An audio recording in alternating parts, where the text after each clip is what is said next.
Boa noite, são as 7h30, sejam todos bem-vindos ao Espaço de Jesus. Vocês estão me ouvindo bem? Sim. Sim. Sim. Alguém gostaria de fazer a prece de abertura? Por favor.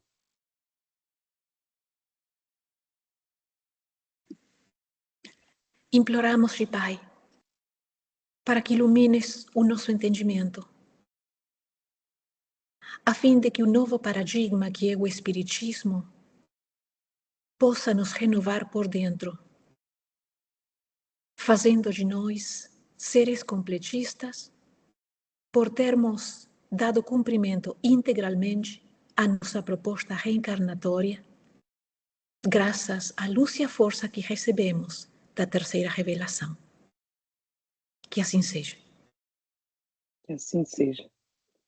Muito obrigada. Que assim seja. Antes de retomarmos o estudo, alguém tem alguma dúvida, alguma pergunta sobre o que foi explanado na semana passada? Muito bem. Então, vamos continuar com o estudo do 13º capítulo de Plenitude, Sofrimento no Além-Túmulo.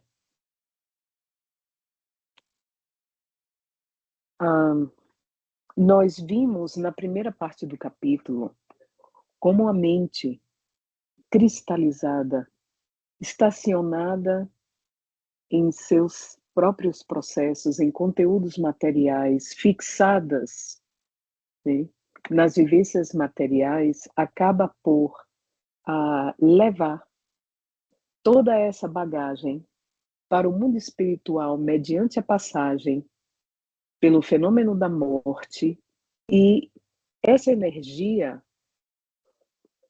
psíquica concentrada em torno de suas temáticas específicas, elas vão continuar. A morte não é um processo de, assim, uma lavagem cerebral, que a gente passa por aquilo, chega lá do outro lado e é tudo diferente, não. Tal se vive, qual se morre. A vida é um contínuo. Nós estamos em dimensões um pouco diferentes com relação ao seu padrão vibratório, seu padrão energético, né? A dimensão física no planeta Terra, a dimensão espiritual no além. Mas o que nós sabemos é que a mente é o espelho da vida. E ela, impregnada de tudo aquilo que nós cultivamos, ela vai levar e repetir esses padrões para onde quer que nós vamos. Então, não interessa se nós estamos nos Estados Unidos, na Riviera Francesa, em Salvador, no Rio de Janeiro, no Japão, ou desencarnemos e vamos para o além. Para onde nós formos, vamos levar os nossos padrões mentais, os nossos condicionamentos. Sim? Então, vamos seguir. O espírito desencarnado desperta além das vibrações moleculares do corpo com as mesmas aptidões, ansiedades, engodos, necessidades cultivadas, boas ou más, voltando a assumir a postura equivalente ao grau de evolução em que estagie. Não existe improviso. As sensações que lhe são predominantes na individualidade permanecem-lhe quando atrasado, sensual, amante dos prazeres, vinculado aos pensamentos sinistros, licenciosos, egoísticos, fazendo-o experimentar a mesma densidade vibratória que lhe era habitual durante a conjuntura orgânica. Rematerializa-se e passa a viver como se estivesse encarcerado no corpo somático, sofrendo-lhe todos os limites, conjunturas, condicionamentos, doenças, desgastes. A mente, escrava das sensações, elabora formas ideoplásticas que o aturdem e infelicitam, tornando-lhe o sofrimento de difícil descrição. Esse parágrafo, né, nós retomamos um pouco para a gente afivelar aqui o segmento da mensagem. Esse parágrafo é fantástico, porque ela nos dá essa dimensão, né, do que esse afivelamento dos condicionamentos fazem com a nossa mente, em a nossa mente, como eles vão administrar os recursos disponíveis para plasmar aquela realidade que está em nossa mente, aquilo que a gente se identificou, aqueles condicionamentos, aquilo que foi mais recebeu energia, mais recebeu foco, né? Então, vamos procurar reproduzir. O outro lado da moeda, porque toda moeda tem dois lados, e isso é uma coisa fantástica, né? Ao passo que nós contemplamos essa visão, relação ao além, importa também nós entendermos a contrapartida disso para nós que estamos aqui no aquém. Porque se a mente tem todo esse poder de plasmar, de idealizar, de elaborar, é claro que aqui na dimensão material eu vou precisar de envidar uma série de outros recursos, além da minha própria capacidade criadora, se eu quiser, por exemplo, elaborar uma casa. Aqui a gente simplesmente não pode pensar numa casa e idealizá-la, né? A gente não plasma uma casa por ideoplastia nessa dimensão aqui.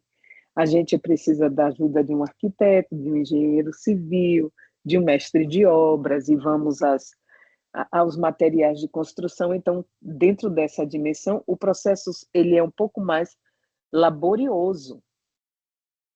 Mas o que a gente sabe é que a mãe de todos os processos é o quê? É a ideia. É a ideia que vai plasmar. Ah, um grande cientista tem, né? Ah, descobriu uma cura e tal. Mas para que todo aquele trabalho fosse desenvolvido, para que aquela terapêutica nos chegassem até nós, aquela vacina, aquele não sei o quê, ela precisou começar na ideia. Ela precisou começar na mente, né? Então, o outro lado da moeda com relação a isso é que é verdade que tal se vive e tal se morre, mas a mente é o protagonista, né? Plasmando, dando a ordem de como é que nós vamos.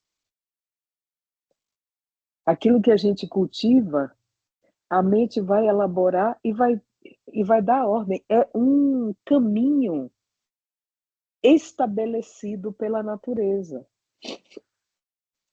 Foi estabelecido e é assim, por tabela. Pensou, todo o organismo vai se organizar para concretizar aquilo que a gente pensou. Então, conceber misérias, conceber ideias deprimentes, conceber hábitos, né, que não estão alinhados com a nossa proposta espiritual, eles simplesmente vão cobrar cada vez mais energia, eles vão se fixar, e quando nós passarmos desta dimensão para outra, vamos levar tudo isso, né? Então, já podemos vislumbrar aí, e a nossa mentora ela vai aprofundar isso à medida que vamos, né, penetrando no capítulo, a preponderância, a forma indispensável que a disciplina do pensamento, o silêncio interior, a educação ético-moral, tudo isso casado vai organizar o ser, porque são muitas as forças, principalmente quando estamos afivelados a um corpo físico que é um animal em si próprio, com as suas próprias exigências, né? Então é muito interessante, porque é o casamento perfeito dessas duas realidades. A mente, ela se torna esse, vamos dizer assim, conveyor belt, né? Este cinturão que liga, que dá continuidade aos capítulos desse livro.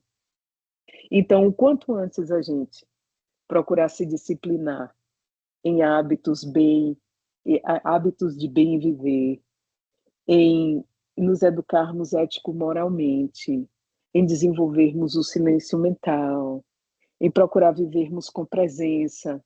Tudo isso já nos predispõe, essa é uma forma de viver que já nos predispõe a uma passagem tranquila, com menos confusão, com menos ardor, com menos dificuldade, e nos predispõe a abraçar a realidade espiritual assim que nós nos deparemos com ela, sem sobressaltos e sem sofrimento, né?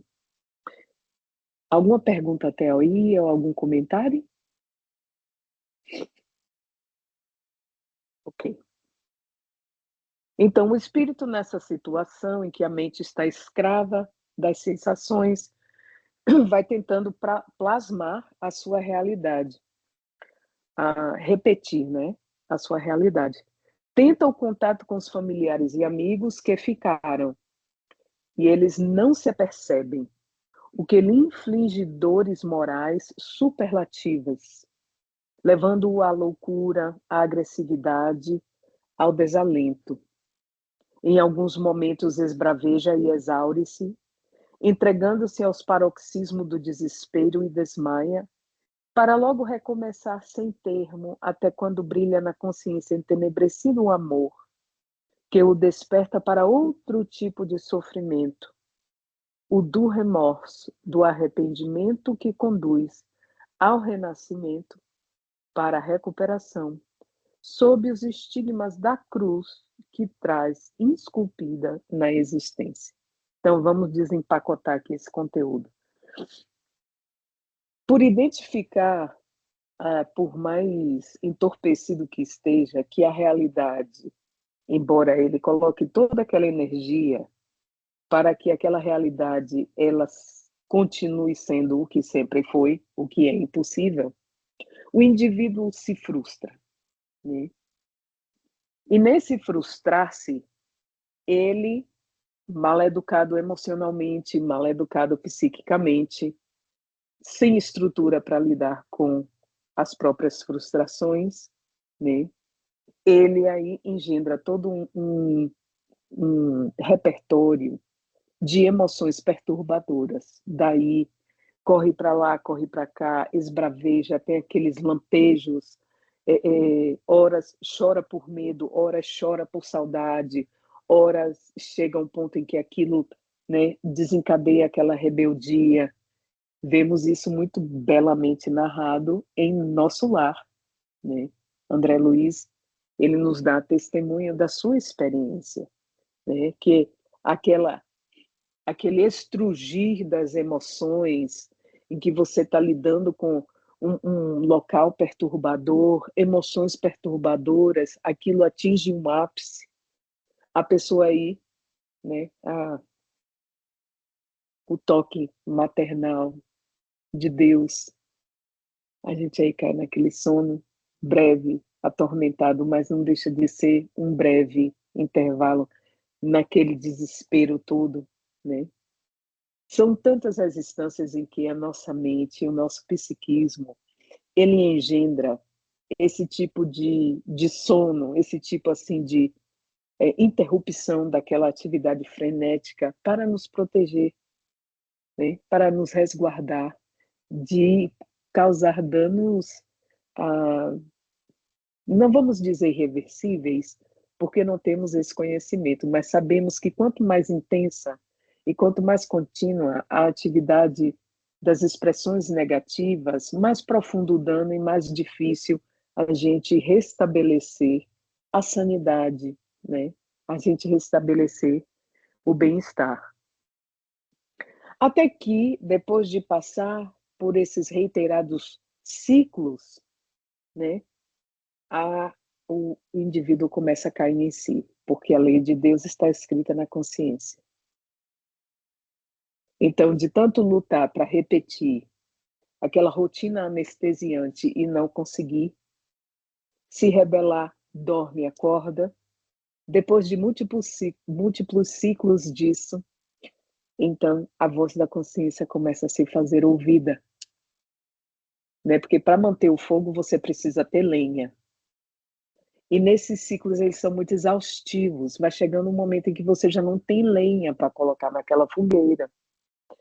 E então aí começa a raiar o remorso, o arrependimento, né? E esse é um momento especial, porque o arrependimento, a nossa mentora nos diz que ele é luz na consciência, mas ele pode também assumir proporções bastante perturbadoras se aquela luz não se faz acompanhada de, de assim, uma postura de engajamento, uma necessidade de reparação. Se ela segue por trilhos, se o remorso, o arrependimento seguem por trilhos perturbadores, o que não é uma coisa difícil de acontecer. E por que não? Basta lembrarmos que nós passamos vários séculos convivendo com uma noção de céu e inferno que nos condicionou a achar que nós éramos os últimos seres da criação. Se os pecados, os erros, né, cometidos, nós iríamos queimar para sempre nas labaredas do inferno, que aquilo não tinha que aquilo não tinha perdão, né? Quantos espíritos ainda hoje pululam em torno da Terra, no astral inferior, engajados em gangues e situações, como nossa mentora descreve, se homiziando em bandos, né? Vamos dizer assim, gangues espirituais, simplesmente porque a sua mente abraçou a ideia de que, como ele é pecador, para ele não tem solução. Então ele tem que se enturmar de algum jeito, mas para ele já não tem jeito.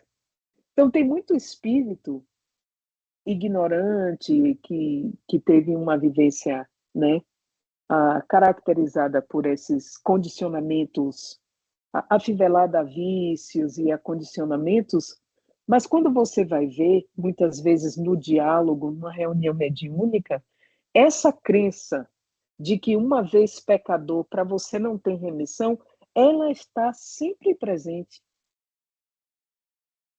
Ela faz parte dessa narrativa, né? Mas, de qualquer maneira, o arrependimento é esse aha moment, é esse momento em que a consciência, depois de passar por esses ciclos, vamos dizer assim, de reação, é essa luz que começa a raiar, né? A culpa é aquele alarme que soa e o arrependimento é um processo elaborado, é um recurso, é uma conquista emocional humana que tem esse objetivo de nos levar a um processo de reparação, né? Enquanto não lhe chega esse socorro, e qual é o socorro? O socorro de os espíritos lhe resgatarem, lhe encaminharem para onde ele vai se harmonizar um pouco, se retemperar um pouco as suas energias e ser enquadrado no processo reencarnatório, como ela diz aqui, né? Sendo conduzido ao renascimento para a recuperação sob os estigmas da cruz que traz esculpida na existência. Por que esculpida? Esses estigmas da cruz, essas experiências provacionais ou experiências expiatórias, elas são necessidades evolutivas do espírito, né? Então, nesse processo, a própria mente vai plasmando no indivíduo aquilo que ele realmente precisa passar, as suas necessidades evolutivas, para reparar, para reconstruir. Ele precisa de uma nova chance, ele precisa de um recomeço, né? Então, isso não se faz assim a matroca. Então, existe todo um processo.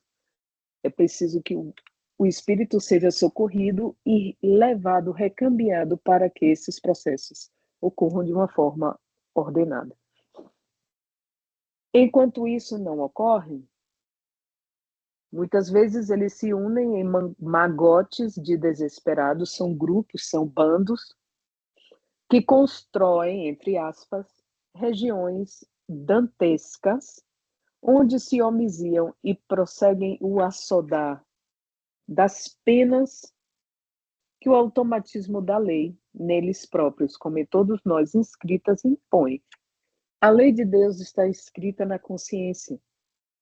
Então, naquele desequilíbrio, eles vão gerando todo uma psicosfera, né? Toda uma psicosfera, ideoplastias medonhas, situações tenebrosas, né? Isso é propriamente se saturando do seu próprio suco, dos seus próprios sucos, da sua emotividade desorganizada. Porque a todas as vezes que a gente atinge um ponto de saturação, esse ponto é o ponto de massa crítica, esse ponto é o ponto em que nós vamos começar a ter, sentir o tédio, vamos começar a ter uma mudança de chave, né? Então, é do livre-arbítrio, é do amor de Deus permitir que nós tenhamos esse espaço,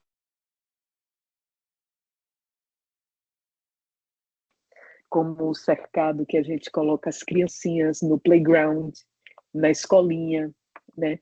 Quando a gente bota as criancinhas no playpen, porque ali os espíritos não podem fazer tudo o que querem e bem entendem, e lesar a seu bel prazer. O seu âmbito de ação está restrito a uma faixa específica que já de si se beneficia dessa troca energética.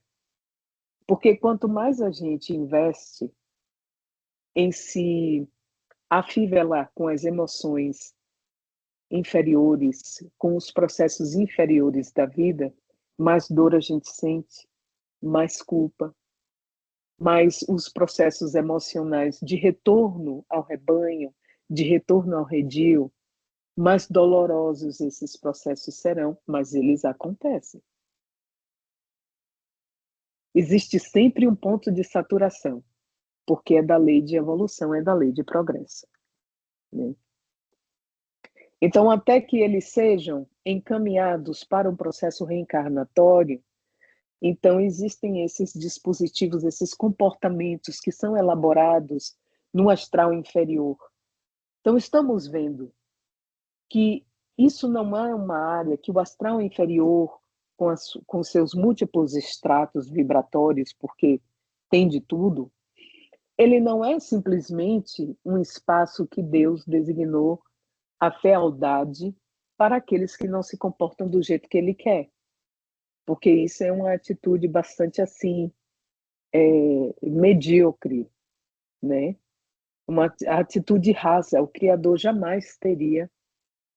Mas existe uma região que existem os seus limites, mas ali a pessoa tem que dar, tem que extravasar toda essa podridão, como estamos vendo na superfície do planeta hoje, com o show de horrores, né, que vemos todos os dias, que nos travamos contato com as notícias, para onde a gente olha é um despautério, é um escândalo, é um show de horror.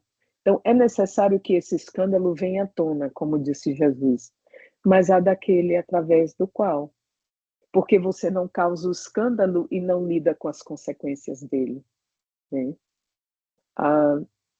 O impacto disso no espaço que a gente habita é que o espaço em que a gente habita, ele vai ter as qualidades daquilo que a gente sente.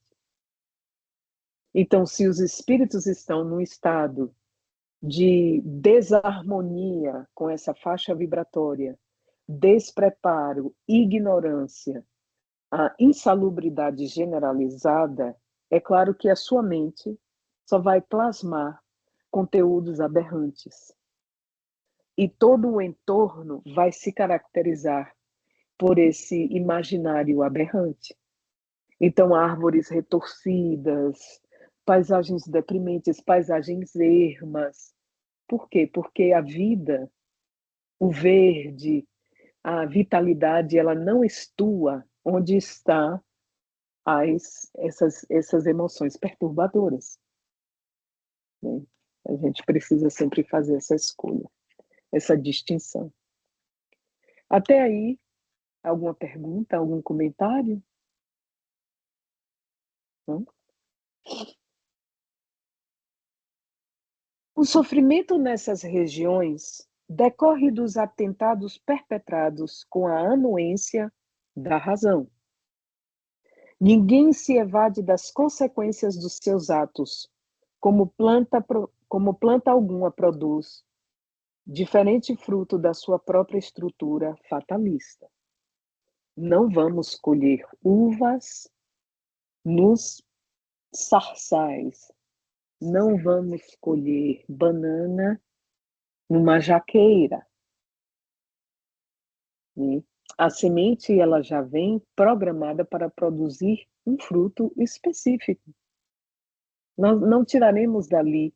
Aquela árvore não vai produzir. A tamareira não vai produzir uma jaca. Né? E a jaqueira não vai produzir tâmaras. Por quê? Porque não está no seu programa. Né? Então, ninguém se evade das consequências dos seus atos. Como a semente das plantas, nós também trazemos íncitos em nós, como espíritos, trazemos íncitos em nós todo aquele programa evolutivo, todos aqueles dispositivos perfectíveis para alcançarmos o estado crítico, crístico, né? A que Jesus chegou e continua ao que Jesus chegou e vai perpassar e vai superar, porque o processo de evolução, ele se desenvolve, é um processo contínuo, né? De cada vez mais intimidade, de cada vez mais identidade no seio de amor do Pai, de identidade de vontade, de identidade de princípios, cada vez mais profunda, em níveis que a gente não tem nem como imaginar, não tem nem como conceber. Né? Mas todos esses dispositivos evolutivos já estão dentro de nós, né? E a imagem da semente é a imagem mais perfeita que a gente tem. Que a gente não precisa colocar ali dentro a folha, a gente não precisa colocar ali dentro a raiz, já está tudo lá. É só darmos as condições para que a semente possa germinar e para que os potenciais possam eclodir e cumprirem o seu papel. Daí que ela chama de estrutura fatalista, porque é inevitável. O processo evolutivo é inevitável. E isso é uma maravilha. O amor é a grande lei da vida. É o amor que estabelece o critério de justiça com igualdade para todos, respondendo em reação conforme praticada a ação. Ele vai sopesar, ele vai nivelar e vai dar conforme a necessidade. Né? É a dosagem, é o conta-gota. A conduta mental e moral, cultivada durante a existência corporal, propicia resultados correspondentes, impregnando o ser com os hábitos que se transformam em experiências de libertação ou retenção, consoante a qualidade de que se revestem. Imaginem que nós estamos, vamos para as zonas equatoriais, vamos fazer um trabalho na Amazônia. Mas nós estávamos morando na Finlândia, que é um lugar extremamente frio. Moramos na Finlândia, mas vamos fazer um trabalho Ah, precisamos nos transportar, precisamos mudar, vamos para a Amazônia. Imagine que nós sabemos disso, mas estamos protelando os arranjos para que essa mudança domiciliar ocorra. E nós não estamos devidamente vacinados, não providenciamos o, o vestuário necessário, né? Estamos com aquelas roupas pesadas de inverno que temos que usar nas áreas polares. Não temos qualquer defesa para com uma temperatura bastante elevada, com muita umidade. Estamos acostumados a um clima completamente diferente, mas nós sabemos que essa mudança ela é iminente e ela é inadiável. Ela é impossível da gente escapar, né, dessa mudança. Ela é uma coisa irremediável no nosso caminho, precisamos fazê-la, mas não nos preparamos para fazer essa mudança para a zona equatorial. Chegada a hora, botamos as coisas na mala, qualquer coisa e vamos lá. Se nos demos ao trabalho de arrumar qualquer coisa, de arrumar uma mala, vamos levar uma mala cheia de quê? Qual a vestimenta que a gente vai levar? Chega lá, nós estaremos nus. Serão poucas as peças de roupas que estarão adequadas àquele clima. Ficaremos doentes, porque não cuidamos de tomar certas vacinas, de trazer certas medicações, né? Não saberemos do que nos alimentarmos, né? Porque não fizemos certas pesquisas, não elaboramos o nosso pensamento em torno disso. Se temos sensibilidade, o que é? Que necessidades são essas que a gente tem aqui? Que necessidades são essas que eu tenho e como eu vou mitigar essas necessidades, onde eu vou chegar? Então, até aqui, dentro do planeta, na esfera física, se a gente vai passar de uma dimensão, de uma latitude para outra, ela vai requerer planejamento, ela vai requerer todo um processo educativo, ela vai requerer toda uma pesquisa, inúmeros protocolos, inúmeras burocracias. Mas para nós passarmos para a dimensão espiritual, basicamente precisamos aplicar essa responsabilidade internamente.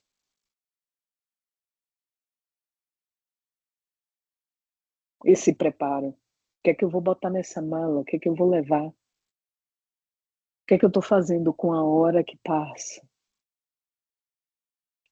O que é que caracteriza minhas interações com as pessoas? O que é mais importante para mim? É estar certo ou ser fraterno? É ser coerente? É ser responsável? Ou é chegar no topo sempre? Ser sempre o dono da verdade? Isso para dar um exemplo básico, né? Então, todo esse processo de reforma íntima, de educação mental, de formação ético-moral, é um processo de elaboração que nós também já passamos todas as vezes que a gente vai mudar. Muda de Roswell para Decatur, muda de Decatur para Decatur, muda de Roswell para Roswell. É só uma rua diferente, mas é tanta a parafernália que a gente tem que fazer, que tem que transportar, são os utilities, é o correio que a gente precisa corrigir, é o endereço com o trabalho, é o endereço com os consultórios médicos, é uma série de medidas que a gente precisa fazer e a gente faz isso dedicadamente com a matéria. Mas quando chega na hora da gente preparar a mente, abrir espaço para realmente mudar, questionar os nossos condicionamentos, a gente muitas vezes tem uma atitude assim: "Ah, mas é desse jeito que eu gosto", né, a gente se acomoda. Então é importante a gente pensar nisso, porque a nossa mentora nos traz essa reflexão, que a nossa conduta mental e moral, né, cultivada durante a existência propicia resultados correspondentes. a gente vai sempre colher conforme semeou.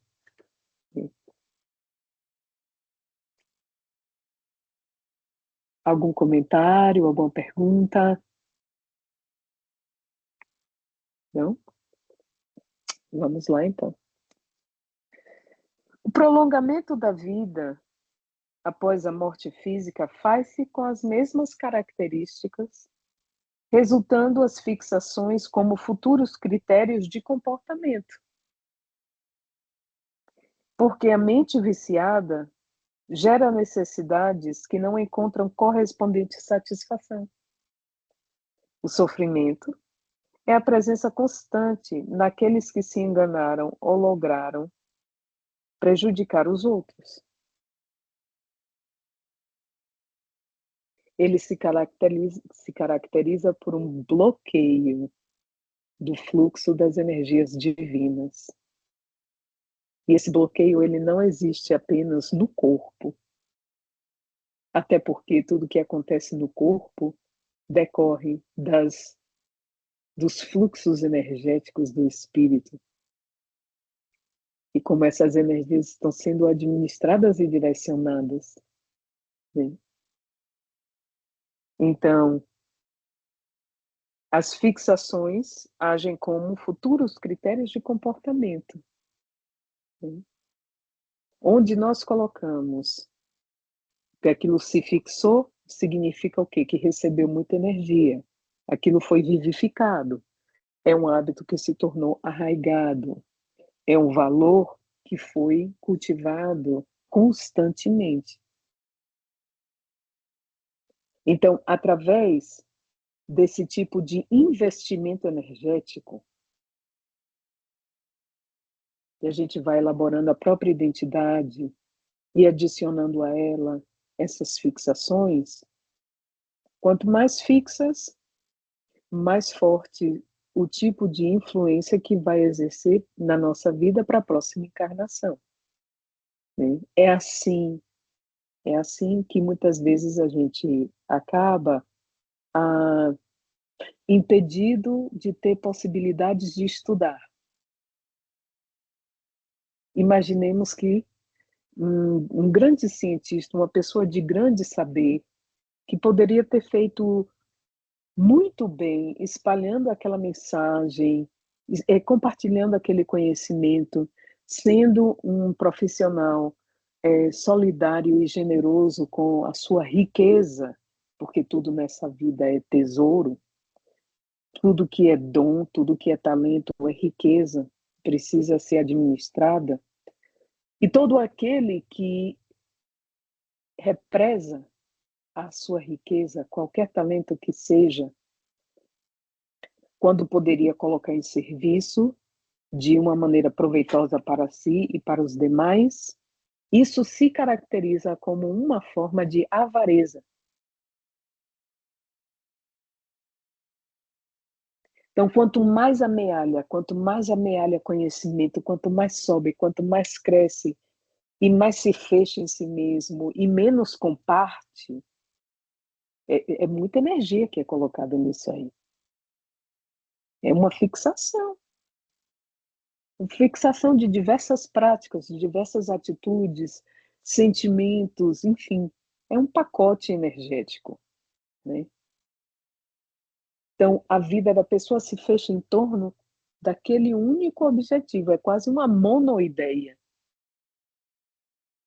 para que ele seja o sabichão, aquele que sabe mais, aquele que mais tem conhecimento nisso e naquilo. Mas ao passar para a dimensão espiritual, o indivíduo desse ele se depara com escuridão, né? Como a gente já viu no Evangelho. O ranger de dentes, a escuridão. Porque naquele egoísmo não abriu espaço para mais nada. Uma vez socorrido, uma vez direcionado para o processo reencarnatório, provavelmente que ele já não vai ter acesso a esse estudo todo. Vai sentir sempre aquela necessidade, aquela vontade, mas nunca vai conseguir chegar. ou vai ter uma dificuldade de aprendizado, ou limitações econômicas e geográficas, né? Vamos dizer, vai nascer sob o sexo feminino, numa área dominada pelo Talibã, sem acesso à escola. A sua inteligência ela vai ter que se abrir para trabalhar outros aspectos da existência, outros aspectos do ser.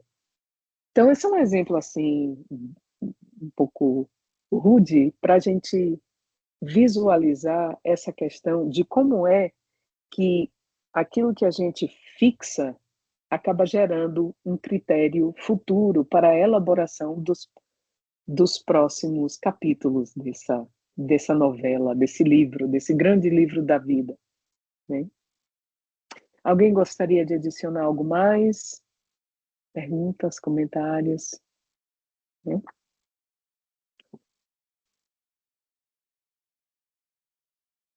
Consciências encarceradas na ignorância das leis da vida, quando são chamadas ao sofrimento purificador, entregam-se à rebeldia e buscam fugir da colheita que lhes chega mediante o suicídio horrendo.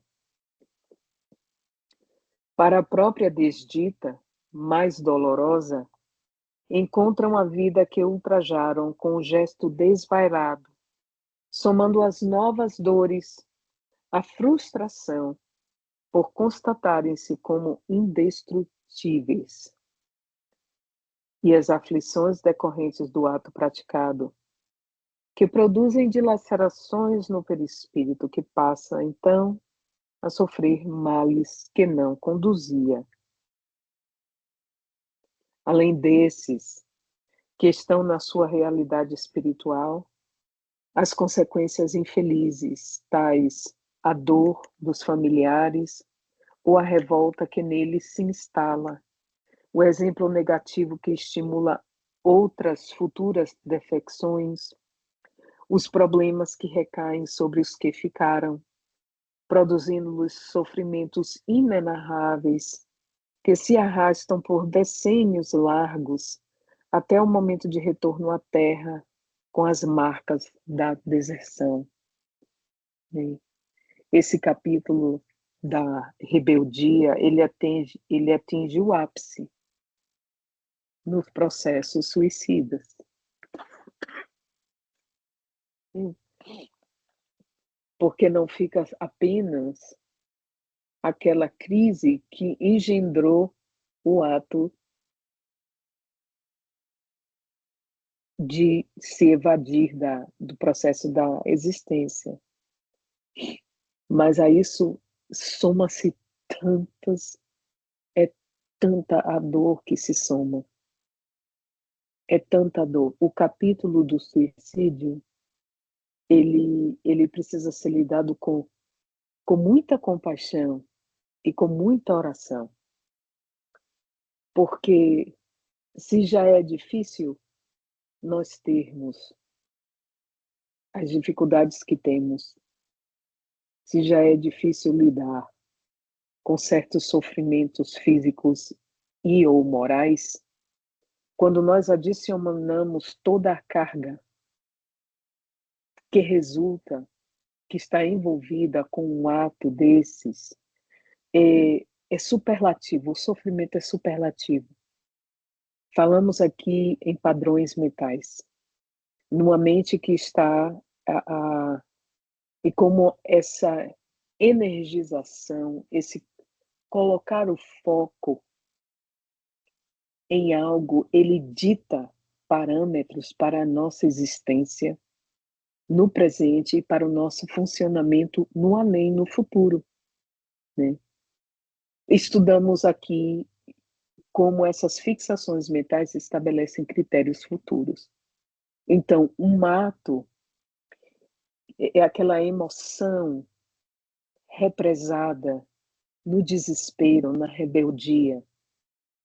Some-se a isso o trauma do que aconteceu, da atitude que a pessoa, o ato que a pessoa escolheu, né, elegeu para se evadir da existência. E nós temos aí uma receita tenebrosa de um processo cíclico que machuca e que dói muito. Então, precisamos orar sempre. Orar sempre, sempre, sempre. Envolver com muito amor e carinho todos os sofredores, mas todos merecem, claro, a nossa atenção, a nossa oração. Mas o capítulo do suicídio, ele atinge uma dor superlativa, porque sabemos que o processo reencarnatório depois, então, se faz ainda bem mais difícil. Às vezes são necessárias múltiplas existências só para regularizar o perispírito, para que aquele feto possa vir a vingar num corpo que ainda vai apresentar marcas expiatórias. Então é um processo lento, com muitas marcas emocionais, com muitas marcas psicológicas, né? E é importante dizer isso, porque ninguém está salvo. Basta a gente abrir o capítulo da insatisfação, abrir a porta da insatisfação e seguir por aquele corredor. Se permanecemos nele, focados naquele corredor, vamos desembocar. Vamos desembocar num processo de alienação tamanho que é aí que a gente atinge esse ápice, né? Daí, vigiar e orar. Vigiar e orar, sempre. Temos ainda 14 minutos. Perguntas, comentários.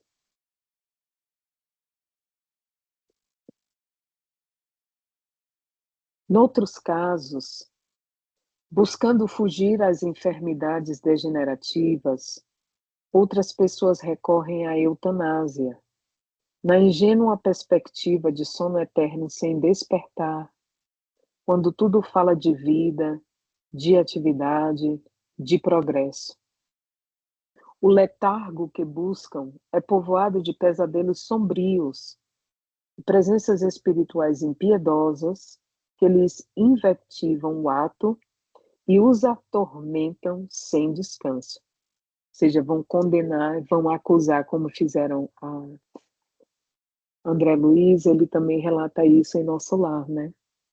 Ele nos diz que o acusavam de suicida e ele não entendia por que me chamavam de suicida, né? E isso é uma coisa que ele conversa depois com o mentor.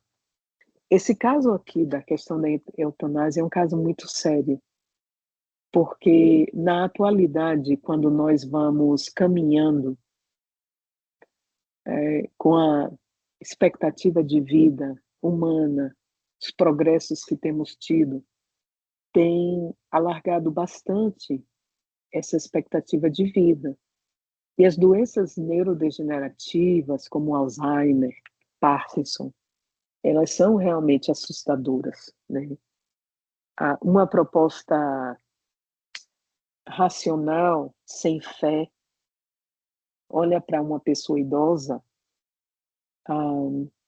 que é um grupo em que o suicídio tem aumentado bastante, uma faixa etária. E hoje em dia você tem, especialmente nos países ditos desenvolvidos, a pessoa chega no hospital para poder tratar, está com uma dor, às vezes o idoso com osteoporose desenvolve uma costela, né, que fraturou, às vezes até deitado na cama, virando de um lado para o outro.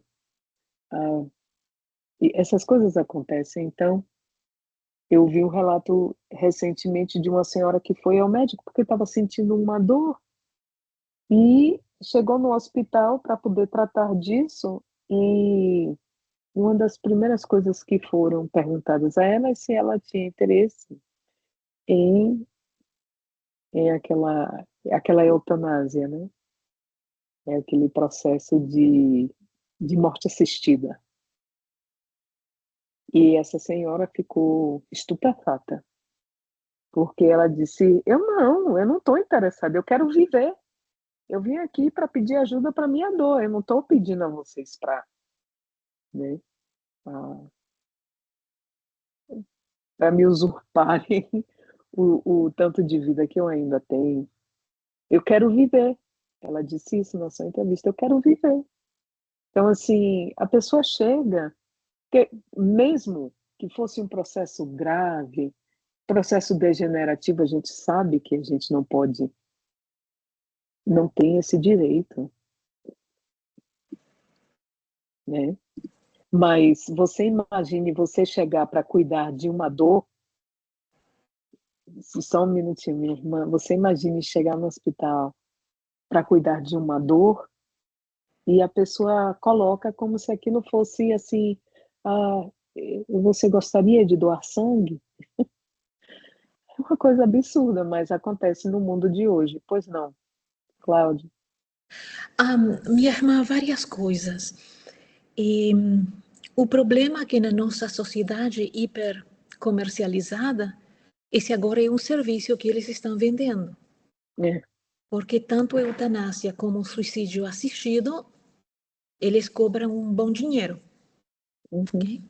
E, talvez seria uma boa oportunidade para estabelecer a diferença entre eutanásia e suicídio assistido. Por Eutanásia, favor. uhum.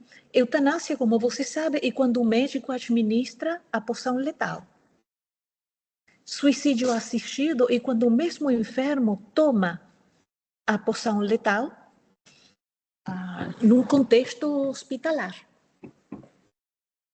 São duas coisas diferentes que pode criar confusão, porque em muitos Uhum. lugares o suicídio assistido é legal, mas a eutanásia não, e vice-versa. E tem outros espaços onde ambas as duas coisas podem ser feitas. Mas o que mais me faz querer falar é o fato de que, conforme vemos no Evangelho segundo o Espiritismo,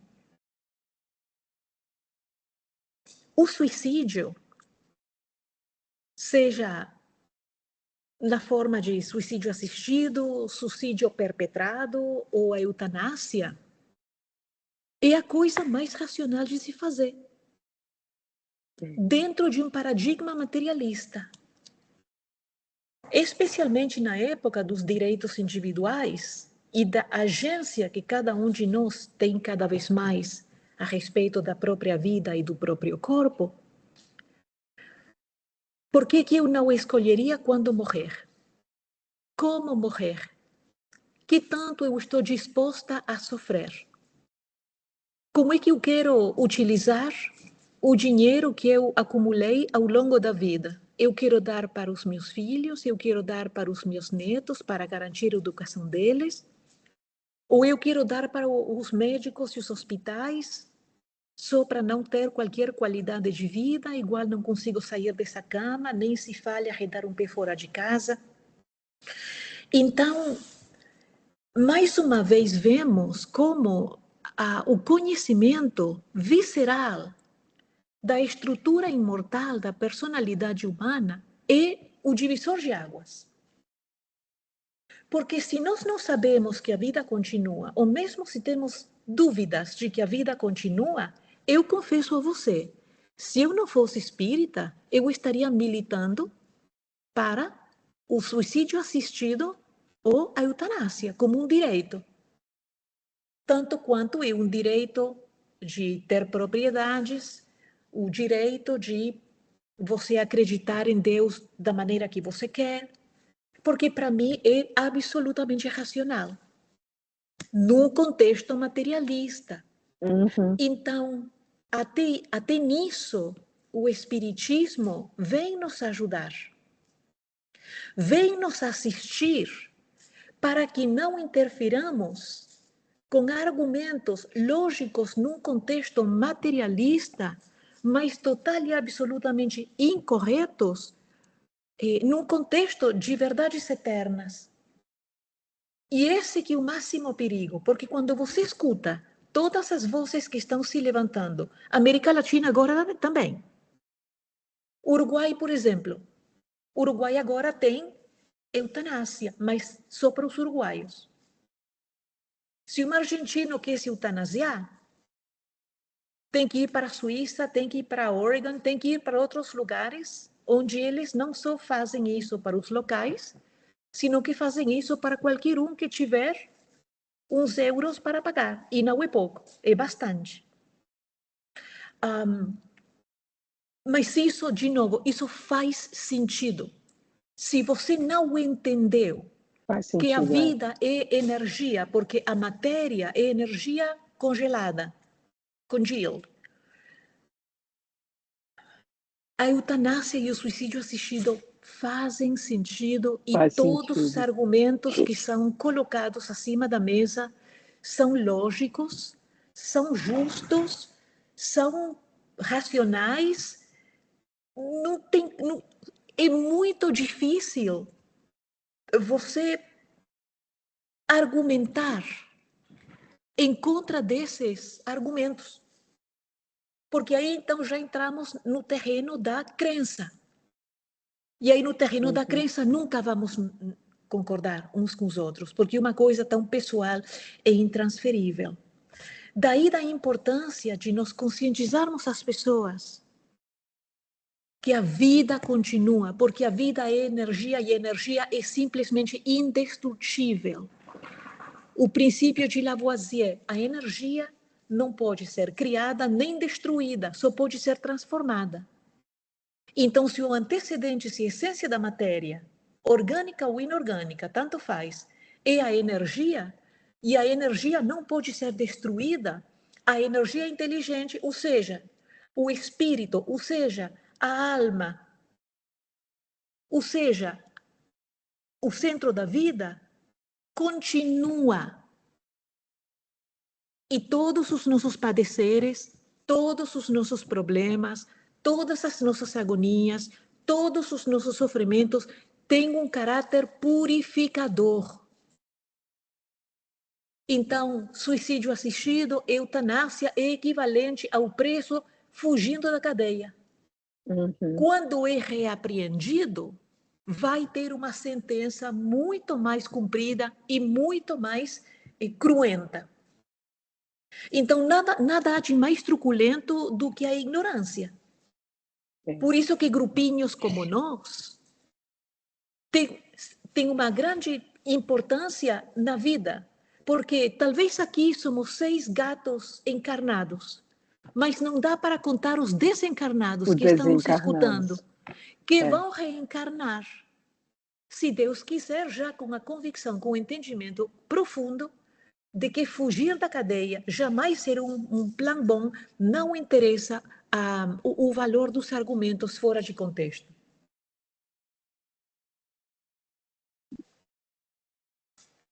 Obrigada, minha irmã.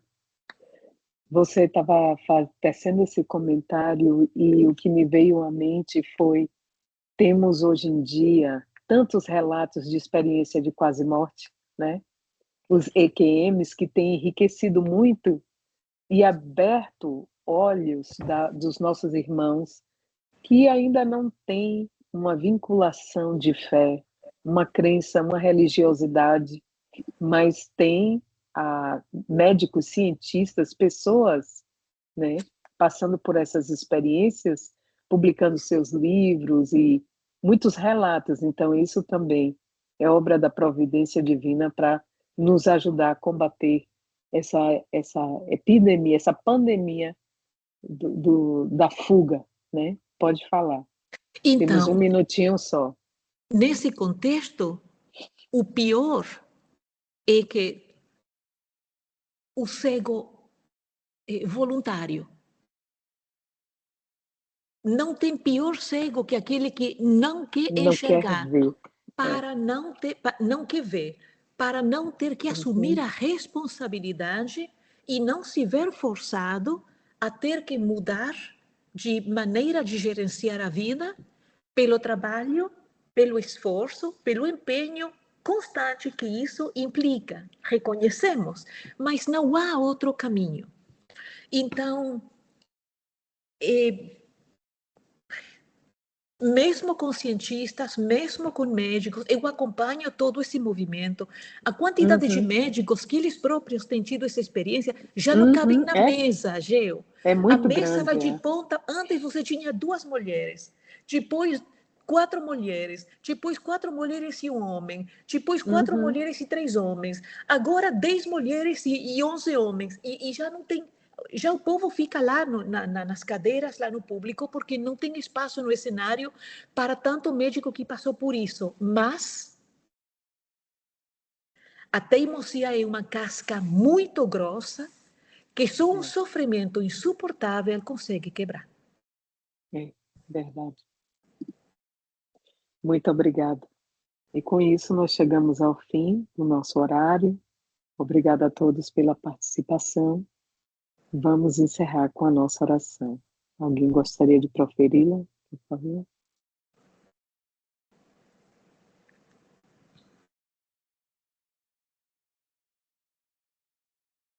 Querido Mestre Jesus, nós agradecemos por essa oportunidade de reflexão, de aprendizado,